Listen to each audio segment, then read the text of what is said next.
Okay, so done the deed. Hello, first of all. How do I pronounce your last name? Daga. Daga. Okay, so Daga. hi Abhay. Really nice to have you here, and I am so pleased that you said yes for this interview, and I am more than thankful for that. Hello everyone. Meet my guest for today, Abhay Daga, who is an fellow KGPN and also now going for civil services. And I wanna let you guys know about his experiences before choosing the UPSC for his career, and also um, mm, his personal journey around that. So, without any delay, how are you, Abhay? First of all, thank you, Pravina, for inviting me. It's my pleasure to always, connect with a fellow KGPN and, interact, have some good time. Uh, so I'm good. I'm good. And how are you doing? How are you I'm doing? good as well. So, what is going on right now, like in your life? Right now, I think the results were out almost 3 months ago. So it's been a lot of traveling, going for certain events, sharing my whatever little bit I know about the process. Meeting a lot of people, meeting a lot of kids, a lot of aspirants, and people in the society. So it's quite fun. I mean, I'm having a good time. Yeah, wonderful. First of all, I didn't congratulate you. So, congratulations for Thank your you. accomplishment. And I think I wish you all the best for what you are gonna do for the society and for the country. And with that, I would like to know about you personally, how where you were born and how was your childhood? So I was born in a place called Wardha. It's a district in Maharashtra, near Nagpur. So I was born and brought up there. I did my schooling till 10th class in Wardha. Uh, My childhood has been quite fun. I mean, as a regular kid, I had all the fun, playing around, participating in events, going to school and having a good time with my friends. This is what I remember of my childhood. And post that, I moved to Hyderabad for my JE coaching and for 2 years. And from there, I landed up in IT Kharagpur for my graduation. Yeah, so follow up on that. Why did you choose Hyderabad for your JE coaching? Was there any like? So of course, at that time there were two major options that were available. One is of course Kota, the Mhm. other being Hyderabad. Hyderabad was a conscious choice by my parents is because it's around 500 kilometers from our place. So it's an Mhm. overnight journey and it's more accessible. And perhaps at that time the results were really, Hyderabad was making quite news about JEE ranks that time. So maybe based on such factors, I decided to opt for Hyderabad. Yes, and as you mentioned, like then your journey in Kharagpur started after you cleared your JE exam. So do you wanna share anything about your journey in KGP, like starting from when you joined and when you passed out, like what were the memorable things that you still remember and still rejoice about Kharagpur? Well, there are quite a few. I mean, if I could take you to it may take time. So, but if to give you a very a helicopter view of what actually has happened with me in Kharagpur is first year. I mean, see, when we come out of our JEE days, we are in a very studious mode. We still do not lose that time. At least I felt that let's be studious. Let's do our courses right. Study well, give the exams properly. So first year, I was supposedly I would call myself a little maggu in the sense that I will go to classes, I will attend all the assignments on my own, do well in the exam. So I was a pretty much nine and a half counter back then. But as you know, engineering actually starts in the second year. Is when your engineering Yeah. starts, you get into a hostel, there are a lot of new things, a lot of moving parts that happen with you, that happen with you in your engineering days. So second year happened, and so I got into computer science engineering. So my first 2 years, I was struggling a bit with computer science because somewhere I felt I was not able to, really gauge what computer science has to offer. I'm sure, and I know it's such a great field to study and work in, but somewhere at that point, I was not able to completely understand, what I was being taught versus what are the application and how do I use this information and knowledge that I have is a bit where I was struggling. But I made great friends there. And second is also a time where I started thinking of let me do something I really am passionate about. So I chose theater, acting, and cricket is something I followed. So I joined my hall dramatics team, the cricket team, uh, and I started having a lot of fun on stage. I still remember my first play was an inter-hall dramatics competition in the GC General Championship, and I still remember the first time I entered the stage. I can't imagine I have not felt more powerful than that in my life ever. I mean, I was playing someone else. I was playing a character which I am not. And I was able to express a lot of things, say a lot of things, and portray a lot of things which I am not. And that was such a liberating feeling. I clearly remember that day. I think it was 21st of Jan 2016. I clearly remember. But I did a lot of theater. I made a lot of friends across halls on based on theater. That was my second and third year. And luckily, in third year, so back then for dual degree, we had this internship opportunity in the third year itself. And I was a little unconfident that, I'm not sure. There are people in my batch, they're doing really good in coding and they're really acing computer science. And I was a bit underconfident.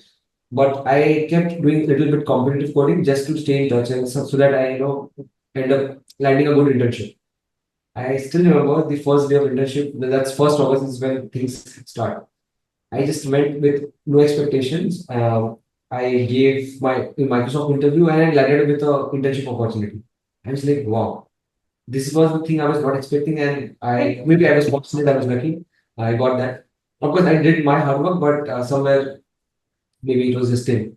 I feel. And I got my opportunity now. I thought, chalo, ab to, I have a lot of time to explore other things. I have sorted my next 1 year at least. We'll see Yeah. what will happen then. Then I got into theater. I thought now I have no other restriction. I would go to the classes, enjoy, come back and join theater. I would do theater, we would do some plays, we would go on Really have tour. passion for theater, I think. Yes, yes, I think I enjoyed it. And third year, after third year, I went for my internship. Again, it was having good fun. I had landed up with a PPO. So now you see, at the end of third year, I have a job offer. I have 2 years in my life at KGP. So, Very and I was very good. keen. I was very keen. I don't want to try for another company. It's a good company because I had a good experience at my internship time. So I thought I'll continue with this. And now I have 2 years. Now let me explore more things. So, I see somewhere I started doing more theater, more plays, and the whole enthusiasm and the whole happiness that I was gaining out of it really helped me in my academics also. I Mhm, started gaining more interest back in computer science somehow. I don't know. mhm, And my fourth and fifth year academically were also very good. Yeah, I would because fourth and fifth year is the time when you actually choose electives, right? mhm, And I started taking up subjects which I was really passionate about. I picked up some mathematical courses. Picked up some cryptographic courses because somewhere I felt I had a liking for them because it's very maths heavy such mhm. subjects, Yeah. cryptography or cyber security. Mhm, So I started learning that. And fourth and fifth year is again, I think, at a blast. Fifth year, final year is always a great time because perhaps for the last time you will be meeting your friends after that. So this was my overall time at KGB.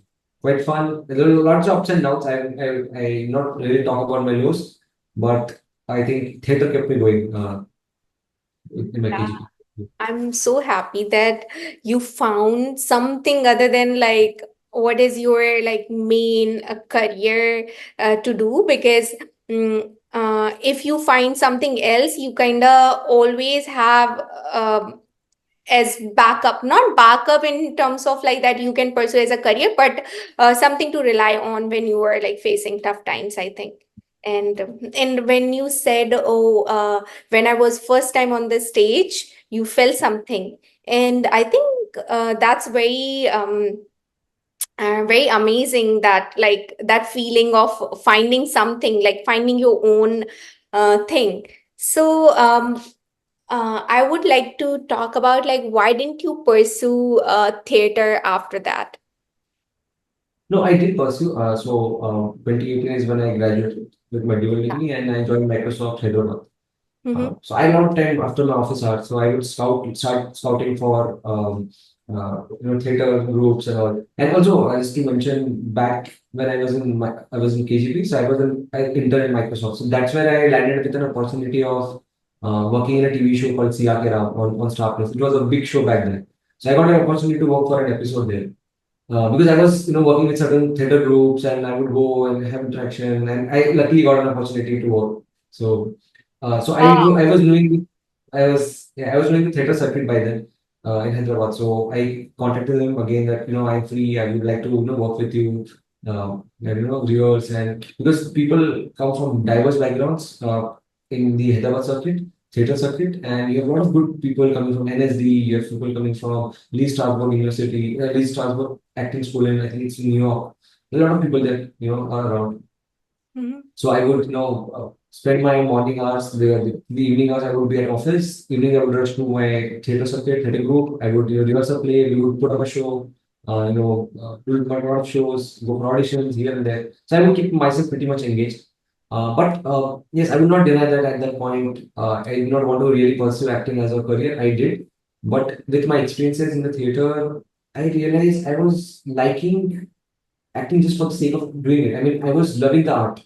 uh, Somewhere I felt I would not like to make a career out of it. Somehow that realization just shifted. I don't know how, but I realized I just like acting for the art, not for making a career or making money out of it. So I realized this is not something I will pursue as a career. And I was in the same time I was having great time at Microsoft. I feel a lot of engineering that I've learned out of Microsoft. It's just not see somewhere you all not only learn the basics of your engineering there. I mean, you don't get to, but also you get to learn team building. You get to learn how to interact with people, how to get ideas converted into products, into solutions. So that experience was really fun. So somewhere I was tilted towards pursuing my own career in the tech at that point. Till then. Yes, Yeah.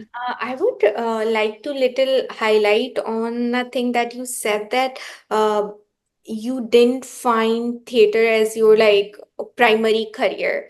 I kind of relate to that because maybe when you were having such a good time on in Microsoft when you were doing different like you said you joined it in a different role and then you pursued some different role there. So maybe because you were having such a good time building your career that like theater looked as an opportunity to like build other aspect in your like personality or like to enhance your personality and to know yourself better, I think when you do those kind of things. So that's really nice. And my next question would be, how did you think about pursuing UPSC from there? Like, when did you start thinking about it? Okay. So when I joined Microsoft in 2018, I had zero inclination. The thought was not even there. Mm-hmm. So what happened is I started working there, and by 2020, I had realized that okay, theater is something I like doing, acting is something I like doing, but I did not like to pursue a career. Mm-hmm. And at Microsoft, initially for the first 1.5 year, I was working as a software engineer. So Mm-hmm. I'll come to that how I landed here. There are multiple things that were operating here. So as software engineer, I felt okay, I'm having good time, but somewhere I felt I was working behind a screen where I could not completely gauge the kind of work I was putting in, the efforts I was putting in, how will it actually impact something. I was Mm-hmm. not getting that visibility, and that was bothering me. Then I Mm-hmm. thought I have to do something about it. Mm-hmm. So I started exploring opportunities within the company. I realized somewhere my space Mm-hmm. is in the product management because in theater, see, when you act on a stage, you are portraying a certain character. You're portraying the realities of society. Mm-hmm. So somewhere there is a public interface that's there in acting. Yes, because without Yeah. that you cannot actually emote. Correct? You should know that was something. And I thought, why can't I use this aspect of my personality in my work? And I realized product management is a better option.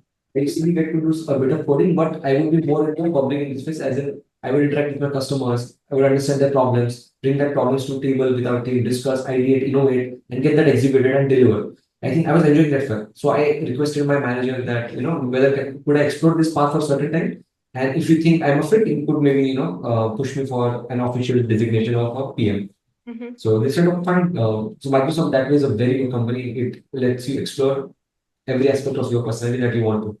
So I did that, Mhm. and I was having a good time. I realized this is what I want to do. I want to be in the public interface, talk to them, understand, empathize the problem with the problems, come back, solve, and keep doing. And I was having fun. I don't know why, but this is what I had realized. So that's how I moved from a software engineering role to a PM role, and I used a bit of my theater experience to understand what I want to do. I have always used my life experiences to plan my next move. So somewhere this is also happening. Yeah, and I can totally like understand that you kind of you went with the flow. Like you didn't really like plan that you would be a product manager in Microsoft from the beginning because you were like already software engineer, but it kind of whatever you experienced you that paved path to that role. So I would like to know like as you said you really loved public aspect of the thing, like when you can solve problems and like not be behind the screen all the time. So I think previously when we were talking, you said that thing kind of made you think about UPSC somehow. And how was your journey, like just choosing UPSC as your next move? Yeah. So, so luckily, are we losing all the time here? We Yeah, have to switch. let's switch. Yeah. Let's switch it. Or the same, would you send me a link? Or Yeah, I'm gonna just send you a new link and then we gonna continue. yeah, I think there's a 10-minute. So, my switch from an engineer background to civil services a bit progressive in the sense, you know, what I felt. So, I was working in the cyber security domain of Microsoft. And as a PM and as a software engineer, I was seeing a lot of cyber issues that generally go around in the corporate setup. I mean, these are very sophisticated issues that you understand, that you learn, and that got me curious. If I'm seeing a cyber domain in a corporate setup, I'm sure the things that grassroots level with the public, the common public is would be even more, grave. So, and at that time, now what was happening is again, I would like to speak for large people is that as an engineer we live in a bubble, right? I agree. Where we are so engrossed and so consumed with what we learn, what we sing, what we work at. We barely have any time or maybe an interest for things outside our own world. At least it was the case with me. Mhm. So now, my experience in cybersecurity got me curious that let me just explore what's actually happening at the ground level. Mhm. And that is the time where UPI was picking up in India. Mhm. People had smartphones. People still have smartphones. They have access to super fast internet. But somewhere, the idea of being digitally safe, the rules of digital hygiene is still lacking big time. So you were and as you can see in the last few years, the frequency of conventional crimes like robbery or or let's say murder is going down, but the cases of UPI frauds, very sophisticated economic offenses, AI based frauds, mock videos being circulated are going up. Yeah, And now I scams. realize Yeah, scams is again. yeah. So that got me curious. Okay, this is an interesting problem to solve because people are not safe digitally. And Yeah. in today's age and time, you really don't have to, harm someone physically. If you, in a way, rob them of their bank account through, let's say, UPI fraud, you have virtually made them dead Yeah. because they lost everything that they have earned so far in their life. So it's such a grave problem. Mhm. It's a social economic security issue. Uh, and now I thought, "Acha, I understood a bit of the problem, but this is a very niche problem still. Now I thought, let me also explore what are the other social economic issues. at the grassroots level. Then I came across, quality education and healthcare is a problem. Healthcare is a problem. Education is a problem. Then you have a lot of socio-economic inequalities that go around in the society.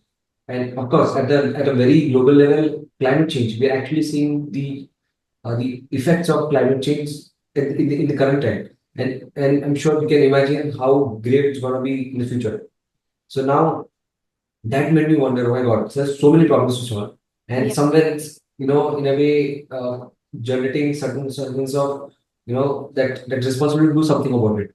Now, I thought if there's a problem, there has to be a solution to it. I always believe this, at least in most cases. So I started exploring what are the different ways to, solve this. And I landed up at, I realized civil services is a great opportunity to, solve some of this problem, at least trying to attempt it. I don't want to be in a space where I keep out things, oh, this is not right, that is not right. This is how it should not be. What if I can do something about it? It will give me more satisfaction. Yes. And also, I relied again on my experiences in theater, in acting, in Microsoft as a PM. Is that I love being in the public interface, solving the problems, getting to the root of the problem and getting it solved. And I use that learnings of my past life, life in the past, and use. I thought, let me explore civil services. So everything was just adding up, and I thought, let's do it. So that's how the idea generated. But you know, thinking about pursuing civil services and actually pursuing it are two different games altogether. So, so I took my time while I was working. I took 5, 6 months, good 5, 6 months to understand, what are the issues, what are the do's and don'ts in the process, what if I fail? And of course, I was sitting on a high opportunity cost. If I resign from a job, I would be sitting on a very substantial amount, if I try to pursue this, and the exam has no guarantee that you will succeed. So all these factors were playing in my mind, but I started exploring, and after 4, 5 months, I realized no, I want to do this, and that's when I decided to quit and pursue it full time. Yes, so you said you took quite a while you was working at Microsoft to know about the process and about yourself, like your inner strengths to like pursue that thing. So I would like to know like when you actually started your preparation journey. Uh, so I resigned somewhere in June 2021. Mm-hmm. After that, I jumped into the preparation full time. Mm-hmm. So I prepared for 2.5 years, and after that, I got selected into the civil services. Yes, so I would like to know, did you sit for the exam for the after first year of preparation or you didn't? Yeah, so interestingly, while the idea had crept in that, okay, I would like to pursue civil services. So in 2020, I had given an attempt without preparation, just to get the flavor of how the exam looks like, Mm-hmm. without even touching a single book. Of course, I failed. Mm-hmm. So the first round itself. Mm-hmm. And 2021 is when I resigned. But I had filled the form of that year, and that year was a COVID year. So Mm-hmm. the exam had postponed to October. So I just had 3 months of study and I gave that exam. Again, hoping without an expectation that Mm-hmm. I will not get through. And I did not get through, because even thinking of attempting an exam, you need at least 1 year of preparation. This is what I think. A proper solid 1 year, and then you have a good chance of clearing the prelims round. So 2022 was the my first proper attempt, is which I gave. A year later, I started preparing full time. In 2022, I wrote the exam. I got through prelims. I wrote mains. I missed my interview call by 12 marks. Mm-hmm. And then I came back. Found out, what are the things that I was actually not doing right. I found out my areas of weakness and lacuna. I worked upon them, and next time I gave the exam again in 2023, and I cleared all the rounds. Okay. So, I want to know a little bit about because I'm not very much aware of the whole process. So you were saying like when you appeared for exam in 2023, and it takes a while until you start your training, right? So when was your exam like in 2023? So the first round, which is the preliminary exam, it's an objective test. So that happened, I think, May 2023, May Okay. of 20. Um, and then the mains, which is the main stage, where you have to write 9 papers for 3 hours each. Mhm. It says descriptive paper. So Mhm. that happened in mid-September 2023. Mhm. And results for those for that stage was out in December. Mhm. And my interview, so interview call, so around 2,800 people are called for interview. So the interview goes on for around 3.5 months. So Mhm. my interview was in the first 15 days of the result of the interview schedule. So I gave my interview on 16th of January 2024, and 16th of April is when the result was declared. Okay, so I went really technical around that because I wanted to know the process, like how many months does it take after you actually write the exam, like mains exam, and then go for the training. My next question is like, how was your journey phase? Like it's very like um, different for everybody like who prepare for these exams. Somebody just like go through a lot of ups and downs, and I want to know how was your journey because you appeared for this opportunity with not a lot of pressure in your head that you really want to get into. Yeah, it's okay. Yeah, go ahead. Yeah, so I mean, I know the process is a bit tiring as a when you prepare for the exam. But there are certain ground rules that I set for myself, which help me keep myself away from such anxieties and everything. So what I did is, so at Microsoft, I was an employee, I had a manager above me. Mhm. But since I decided to prepare for this exam in a self-study mode, without actually joining a coaching at home, Mhm. so I knew if I had to stay on track to achieve my targets for the day, I would have to somewhere establish an employee manager role that, as a throughout the day, I would set my targets that I would want to achieve this today. And as an employee, I would work. And in the night, I would take my own performance review as my own manager. So that helped me build consistency and a sense of discipline to, stay focused on my targets. That is one. And second is I realized it very early in the prep, in a very 2 months, is that somewhere we live in this world of instant gratification. Like if you're hungry, we order food. If we, if you think something, we just post it on our social media. Everything is just on our fingertips. But somewhere UPSC is not like that. It's a very long run game where, where you put in efforts. If you put in efforts today, it may or may not, give you results after 2 years. So it's a very patient game that you have to play. And I realized if I think that if I put in effort, I should get the results tomorrow, that's not going to happen in this exam. Mhm. So, and somewhere it will just give me more anxiety and, sort of more worries to take care of. So I realized, let's not do this. Let's cut this chase. I'll just focus on the day and I'll ensure I work hard enough to achieve my goals and so that I ensure I sleep peacefully in the night. That was my only goal. And next time I get up and repeat the same thing. That somewhere helped me, build a habit of being consistent and not worrying so much about what's going to happen in the future and worry about the uncertainty in the exam because it is a very uncertain exam. So that helped me, build a consistency and keep all the anxieties away. And of course, this exam requires a lot of stamina and mental strength. I will not deny that. For that, I ensured that I worked out at least 3 to 4 times a day or 4 times a week, and also maybe read certain things that would keep my mental health and my nerves really calm down. So I use those things, and at the end, I was a little ruthless with myself because I realized um, if if I don't do it, somebody else will do it because UPSS as a body has declared, okay, this year we're gonna select this many officers. So that's for sure. Now it depends on you whether you want to make to that list. So I was very clear that if I don't do it, somebody else is definitely going to do that. So my efforts would have to be a little ruthless. I have to go beyond what I'm doing. So I use certain such techniques to stay on track and uh, keep myself. See, once you're busy, when you're busy, such things don't happen to you. You're not very anxious because you're anyways very busy and very engrossed in your own work. So I use certain tactics like this to keep myself sane in the process. Yes. So while you were talking, I really um, get that a bit of extraordinariness in you. Like, I'm not saying, like, of course, like, everybody is human and everybody does the things their own way. But for I have experience, like personally, I have someone who prepared for this exam, and they really struggled with keeping uh, keeping their like sanity over the like period of preparation.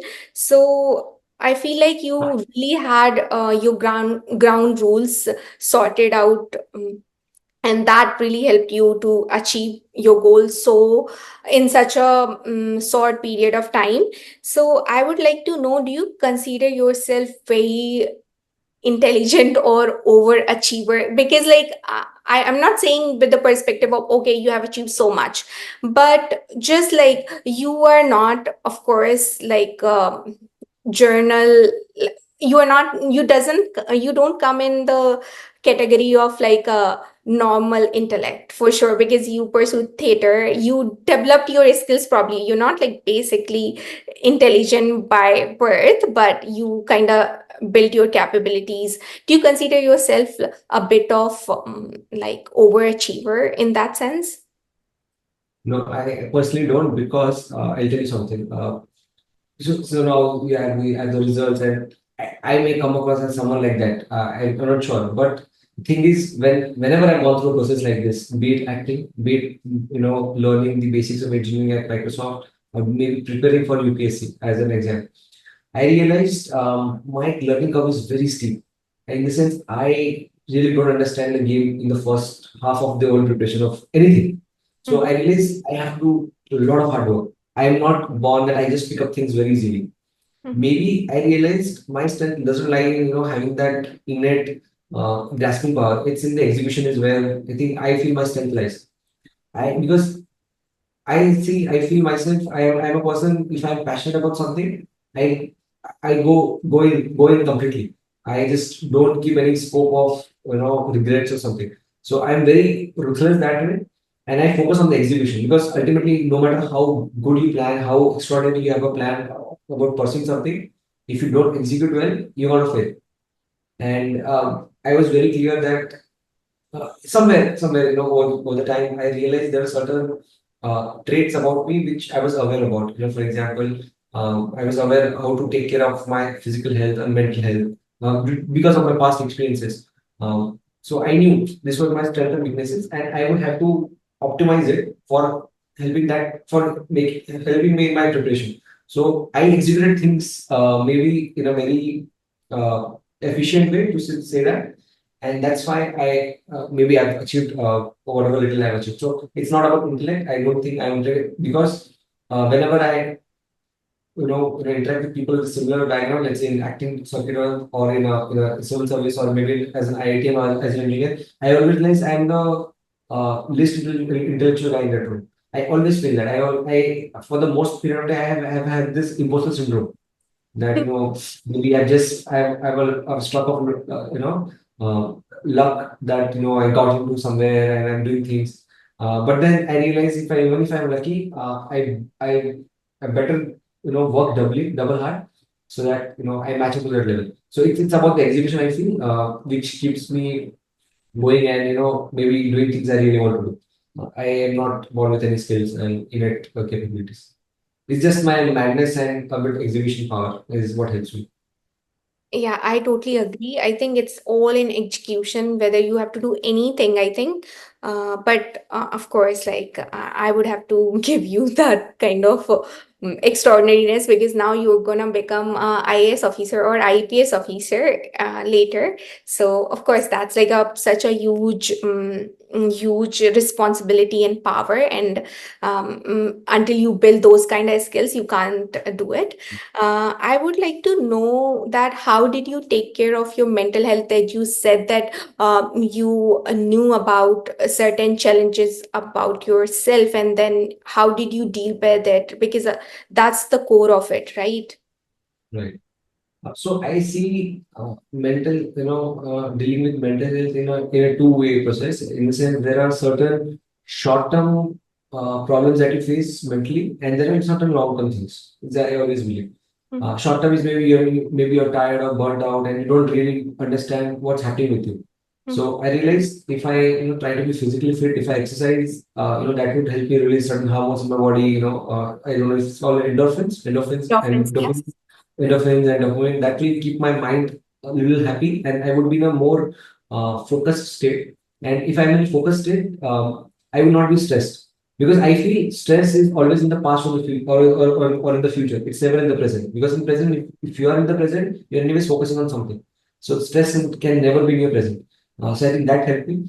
And for the longer term, because see, this process as a preparation is a little isolating for sure. Mm-hmm. I would also call it a bit of modern day tapasya, where you have to let go of a lot of things and distractions and stay focused on your work. And of course, when you put in so many efforts, as a human, we have this tendency to think whether will this give me results or not, whether I'm doing the right things as of now. So that is a very natural thing to that can bother you, and that can bother you for longer time in the longer period because the process itself is of at least of 1 to 2 years. So for that, I relied on our spiritual text, Srimad Bhagavad Gita. Srimad Bhagavad Gita. I would, read that, and I would sometimes hear it. Sometimes, hear some certain very, very nice conversations and discussions around that. To see how do I, whatever I've learned from Gita, how do I implement it in my life. So I would, I would constantly look for such videos and such content that would keep me sane and just calm down my nerves. And somewhere, if you get into Gita, there's this whole, you start getting into the Nishkam mode where, you really don't worry about the results of your outcome. It's so you start focusing on your process, on your controllables. And you maybe don't really worry much about how will it, give me results in the future. So once you start getting to that zone, you're getting away from all sorts of anxiety, depression, or any kind of worries. So I think that really helped me to keep myself, mentally strong in the whole process. Yes, so I think I also sometime when I was struggling a lot because moving away from your family and like choosing totally different career and then changing your career path in the middle of like some program. I think I also looked into Gita, but I don't really get it that well. The way you described that you kind of found something there that really that you applied in your real life. So I don't get that much, but I feel like it's a spiritual text. It gives you some sort of like energy, right? It's the energy that it provides. I completely believe Srimad Bhagavad Gita is something that you cannot get in the first go. It Yeah. will take you multiple days, and I'm not claiming I've got it completely. No, see, I've only seen it from a very short perspective. In the sense, what I was going through in my life, I started relating to it, and started implementing those things, executing those things that I was learning. But I always feel the more you read, more you hear, more you discuss about it, is when you start getting more perspectives, and slowly and steadily it starts, imbibing in yourself. And I personally feel at least I will never be able to completely understand Gita for sure because it is so deep. I may not, but I feel I don't have the capability to even think that what depth that text is talking about. So, and the more you do, the better you start understanding. It starts speaking to you, is what I feel. So you have to, it's like a habit that you have to build over and over again and, talk about it, hear about it, meditate over it. Uh, I think it's like that. So it's, Gita is another interesting process which you can learn. Yeah, Yeah. so as you said, like because you have a bit of theater background, plus you are going for such a huge thing like which is public services, and it would throw a lot of good opportunity is that you would be able to prove your like capabilities and do good for the society. So I feel like Gita would be really handy for you because Mhm. now you would be able to interpret it with very different perspective as you go on for the services. Plus, do you have you heard about that? Like we all are actors in this like, Yeah. world. So I think theater was the best thing that happened to you, and I hope you continue that like in your future. once you are in training, or not in a very like Yeah, ground yeah, of course. way. Yeah. So next question would be, what do you think for the future? Like how future gonna be for you after after you complete your training, and what would be your priorities, and what would be your focus after you complete your training? To be very honest, I have not really given it a lot of thought because the pace with how the world is changing and transforming is we cannot really gauge what's going to happen after 5 years. So you have to continuously adapt, continuously adapt to the situation. But there are a few things that I'm really passionate about to work. So as of now, the service is not allocated, but somewhere I'm expecting I will be allocated the Indian Police Service (IPS) as a service. So I think it's a great opportunity for me to work in the areas which I'm very passionate about. For example, cyber security. Somewhere I have the interest, I have a prior experience doing a very small experience, but at least an interest to pursue that.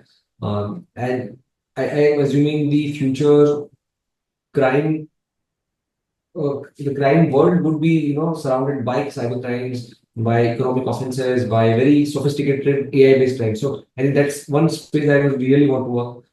And there are certain things that actually, I'm very passionate about is national security. You know, at the national level, based on the information and the intelligence that we gather as an agency or as organization, is how do you use that information to strategize our own defense, our own security, our security fabric.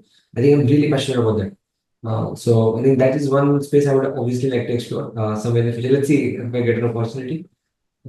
And yes, I think I would like to see, more as a facilitator, working as a facilitator of the public rather than, being someone who is, just trying to thwart things. No, I want to be with people and, engage public and the police because there's a sense of, fear among public, at least to in certain sections. I would like to bridge that, and make sure that people understand public is for the people. I mean, sorry, police is for the people. Of course. It's not the other way around, right? And somewhere I would like to build that community, bonding within police and public, and if we work together, I think we can have a very safe and a very prosperous society. These are two, three areas that I'm really passionate about. But let's see how it's going to pan out. I'm not sure, but this is what is on my mind. Yes, so I think I totally like get your point, and I can see the path being laid out for you, as you are software engineer by like your degree or like your major, and then you're going for IPS services, and then uh, doing like the best um, service that you can do, because you already have the strategy or like capabilities to deal with AI and everything, and that's gonna be future. And there gonna be a lot of as you said, a lot of challenges in terms of like facing crimes, or securing the data, or making a strategy for national security. I think that's really clear for you, that it really worked out everything for you. Like your software engineering degree didn't go in vain. Not in like tangibly, Yeah, I get it. saying Yeah. like tangibly. Also, you are able to apply that in your profession now onwards. So, secondly, I want to ask, what do you want personally in your life in future? Um, I have no answer to that, to be very honest. I really don't think about such things. Maybe I used to think back then, but I think with time and with, maybe it's the Gita effect that happens to you that, you just don't worry really about a lot of things and what's going to happen in the future. You just go with the flow. Wherever life is leading you, put your mind to it and see where you actually want to navigate yourself. And just, do your bit and don't worry what's going to happen after that. But at least you should be convinced in what you're doing at that point. So I think I just do that, and maybe it helps me remain stress free and not really worry about what would be the repercussions, what would be competition that I would bring in if I do certain things.